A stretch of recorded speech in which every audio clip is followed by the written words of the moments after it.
Unitree Go2 stands out as a highly interactive, agile robot dog suitable for personal, educational, or light commercial applications. It is a running companion, a programmable robot for research, and a mobile platform to experiment with AI and control systems.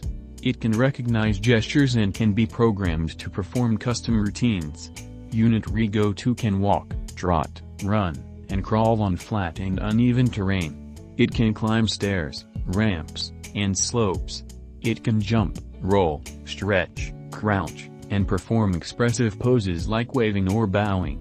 It can maintain balance when pushed or navigating obstacles. It is controlled via a mobile app, joystick mode, route planning, and voice input. Unitree Go2 avoids obstacles while walking or following you.